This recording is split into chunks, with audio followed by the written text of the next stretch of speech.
Hi, in this week's video I'm going to give you a behind the scenes look at my small 3,000 subscriber 17-month-old YouTube channel and show you how much money it makes. If you're interested in growing a channel on YouTube or how much money small YouTube channels make, then this video is for you. I'll also give you several big tips along the way.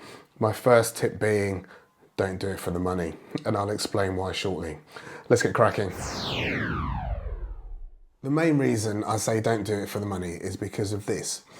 In life, any time that I've done anything for the money, whether it's a job, whether it's an investment, whether it's some sort of get rich quick scheme, I've either made zero money or in most cases, I've lost money. It's only when I learned to find something that I love doing and then learned to find a way to get paid for that I started to make more money.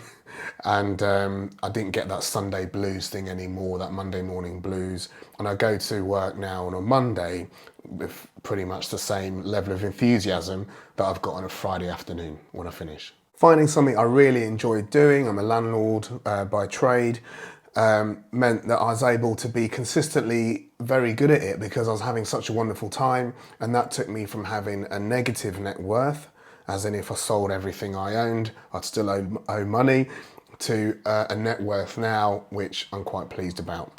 So if you're interested in making money, find something you love, find someone else to pay you to do it, and ideally find lots of people to pay you to do it. Think Netflix. Netflix is one thing with, I don't know if it's billions now, but lots of £10, $10 or €10 coming at them every single month.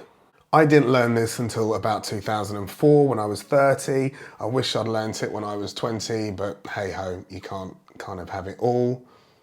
I do talk about this more in another video I made called the £6,000 Tesla. I'll link to that at the end of this video, or you can go straight to my playlist here about it. You talk about something on your YouTube channel that you're passionate about and have an interest in, it will come through on the camera. So there will always be somebody when you start off or all throughout the life of your channel who knows more about the thing that you want to talk about than you. But when you do it with enthusiasm, because you believe in it and you're interested in it, people will be drawn into that and the information you can give them. So one of my favorite, people will watch a lot of things. So one of my favorite channels at the moment, well, I'm annoyed it's one of my favorites because it's a bit of a time thief. But it's called Up North of 30, I think, or Up North of 60. And basically, it's a guy who goes to a snowy tent, chops some logs, makes some fire, then cooks his lunch. Here's a video that he released a month ago, and it's had 5 million views. He's got 162,000 subscribers. 5 million views. He's just making a fire and having his lunch. So my passions are happiness, health, and wealth in that order, as well as Peloton and electric vehicles. And that's what my channel's about, and that's what I make videos about. So before we look at the figures, to get monetized on YouTube, you need 1,000 subscribers and 4,000 watched hours of footage in the last year. So both are, I found them both quite hard to get. The subscribers was easier than the watched footage. I watched a Catherine Manning video, I think it's Catherine Manning, and she talked about the average YouTube channel taking around 18 months to get monetized. That information's anecdotal. I haven't got any data on that. It took me 10 months, so I was quite pleased with that, but it was still a bit of a chore to release videos and then like 20 people watch them. You spend 5 hours making a video and no one cares. Not even YouTube, but that's just the way it is. So let's look at the growth of subscribers on my channel. So there's 4 arrows here. So the first arrow is when I stopped talking exclusively about Tesla and I started talking about our new e-Golf. And as you can see, there was a spike in subscribers around that time because people are more interested in e-Golfs than they are in Teslas, it turns out. The next spike was just before I got monetized. That's the second arrow. And I was at 950 subscribers and I really felt like YouTube wanted to help me over the line. So a couple of my videos got a lot more views than normal, which kind of helped push me over. The next area is a video I released, which I'll talk about shortly, which was much more successful than most of my videos. Actually, it's my most successful video, and that gained a lot of subscribers. If you look at the fourth arrow, you can see that there's a decline, and then I actually lost a subscriber. So my net subscriber growth was -1 that day. The reason for that is my channel at the time was transitioning. So I made a lot of videos mostly about electric vehicles, and I was at a point where I needed to get other electric vehicles to review those as well. I struggled to get those vehicles for two reasons. One is a small channel, so manufacturers aren't that bothered about giving me press cars. In fact, every single one ignored me. And to hire a car, it was quite a long journey for me to hire electric vehicles. They're not that widespread where I am to actually hire, and then there's also a pandemic on as well. My interest in Peloton had really started to peak at this point, so I wanted to also finish off some EV videos before really starting to concentrate on some Peloton content. You can see here that my channel has gained 391 subscribers in the last 28 days since I started doing this as a result. I've also had more days where I've gained 25 plus subscribers in a single day during the last 28 days than I've had in the whole lifetime of the channel. And here you can see that my watch time tells a similar story to the subscriber growth. And in fact, I've had more watched hours of footage in the last 28 days than I had in the first 11 months of the channel, which I'm starting to feel better about. If you're enjoying this video, I would ask at this point if you could just hit the like button. It really helps the channel. And if you're not a subscriber to this channel, then please subscribe as well. When it comes to how much money my YouTube channel makes, there's two parts to where the income comes from, for me anyway. So the first is, because my YouTube account is monetized, advertisers will pay to YouTube to be in and around my videos, and then I get a share of that ad revenue. I think it's 50-50, I'm not sure. So if we look at what I've earned over the last few months since my account was monetized, we can see that that's steadily grown over the last few months. And then December, which I talked about, was a bit of an odd month for me, that actually came down a bit. So the other way that my channel makes money is from referring other companies. So I'm not sure if that's affiliate marketing in the sense of other YouTubers use it, but so basically what happens is I talk about companies which I use and I really like, and if people sign up with my referral code, there's generally something in it for them and something in it for me. So an example would be Octopus Energy. So we drive electric vehicles, and Octopus Energy are a supplier in the UK of electricity and gas, and they're my favourite supplier by a long way because A, their customer service is good, and B, they're cheaper than the average supplier in the UK. And in addition to that, they give me 4 hours of super cheap electricity overnight, about a third of their normal competitive rate. So what that means is we charge our cars between 12:30 AM and 4:30 AM when they offer this window. And we pay about £16 worth of electricity for every 1,000 miles that we drive. Yeah, so super cheap.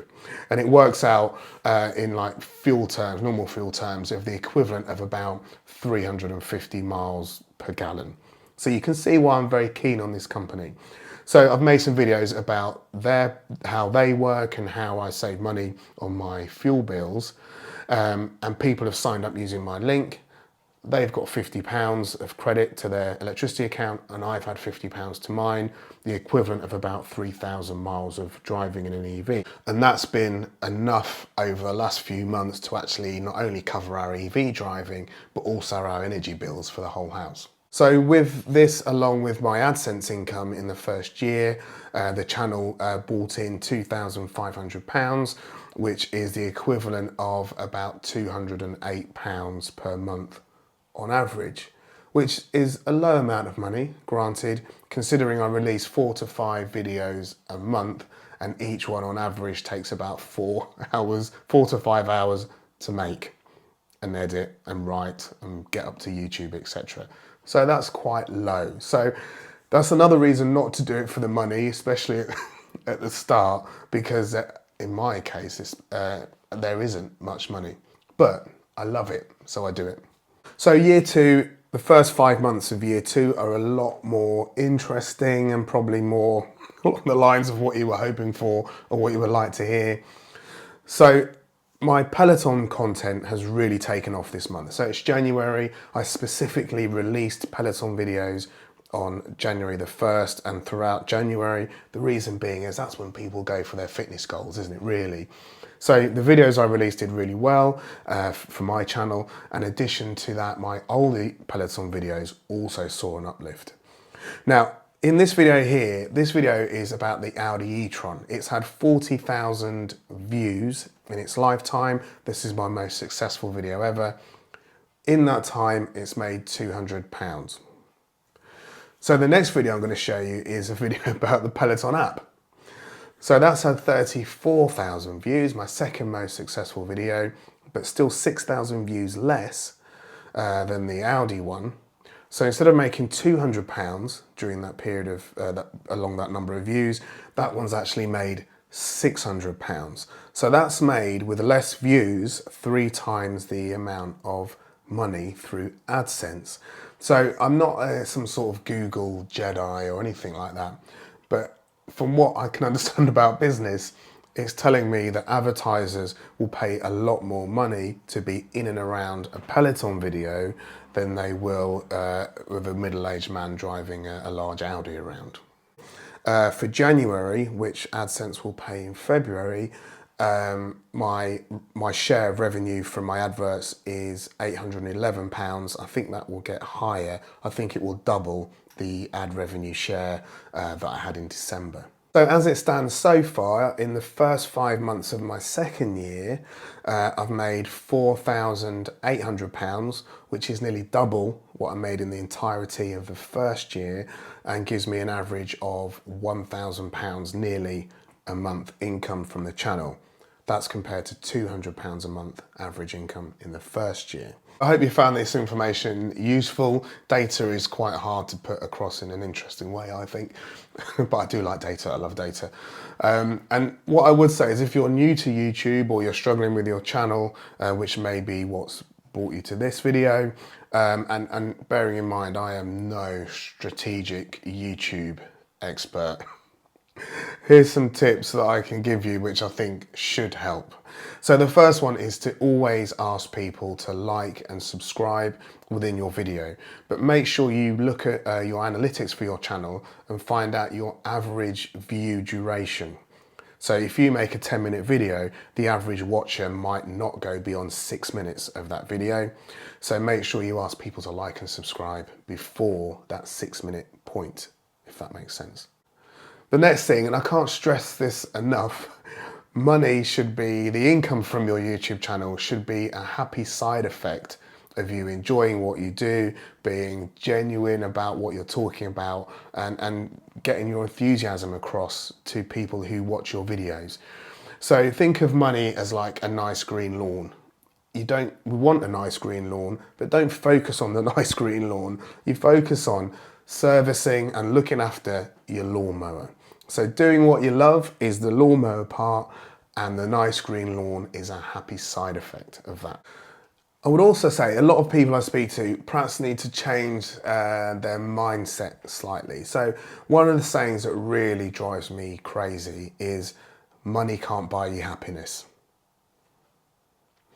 And although I kind of understand what they're trying to say, my reply to them is, okay, fair enough, and I think you're right, but would you rather be crying in your Bentley or on a bus? Yes, money can't buy you happiness, but money does give you the opportunity to do a lot more things than you would do without money. The next thing I would say is join Facebook groups or other groups that link to what you're talking about and be an active and helpful part of that group.